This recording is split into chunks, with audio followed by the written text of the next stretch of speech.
ఎదురే లేదింకా అదిలించే కళ్ళం, ఏదో సాధించే కొరకే ఈ జన్మం. ఎదురే లేదింకా అదిలించే కళ్ళం, ఏదో సాధించే కొరకే ఈ జన్మం. ఆ దైవం మన కోసం అడుగడుగున చేతులు సాచే ఉన్నాడు.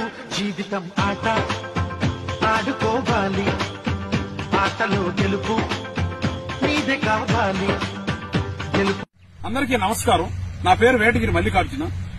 మా ఈ విధంగా హర్ష వ్యవసాయ వారసుగా రావడం, ఆ వ్యవసాయం ప్రకృతి వ్యవసాయంలో సివిఆర్ మెథడ్లో ఆయన చేయడం, దాన్ని గుర్తించి మన విజేతలు ద్వారా మన శేఖర్ బాబు సార్ రావడం, హైదరాబాద్ నుంచి ఇక్కడికి 500 కిలోమీటర్లు వచ్చి మమ్మల్ని అభినందించడం మాకెంతో ఆనందంగా ఉంది. ఒక చిన్న విషయం, యువతరం ఇప్పుండే రోజుల్లో వ్యవసాయ వారసుగా రావడానికి ఇష్టపడడం లేదు, పేరెంట్స్ ప్రోత్సహించడం లేదు, ఎందుకో చిన్న చూపుగా ఉంది. అటువంటి ఏం అవసరం లేదు. ఎక్కడున్నా కూడా సిన్సియర్ గా వాళ్ళ వృత్తిని చేసినప్పుడు వాళ్ళ గౌరవాలు వస్తాయి. ఉదయాన్నే ఒక మెసేజ్ వచ్చింది, అది కేరళ రాష్ట్రం ప్రొఫెసర్ చేయడం జరిగింది. ఆయన కూడా మనకు తెలుగు కూడా తెలియదు, వాళ్ళకి ఇంగ్లీష్ లో చూసి ఆ బాబుని అంత ఆశీర్వదించడం జరిగింది. ఇప్పుడు ఈ విధంగా సార్ రావడం, ఈ విధంగా ఎన్నో జరుగుతూ ఉన్నాయి. ప్రతి ఒక్కరు కూడా వాళ్ళ వృత్తుల్లో కూడా ఇంట్రెస్ట్ ఉన్నట్టయితే వ్యవసాయంలోకి యువతరం కూడా రావచ్చు, వచ్చి వాటిల్లో కూడా ఎంతో ప్రతిభా పాఠవాలు ఉన్నాయి. ఆ వృత్తి గౌరవాలు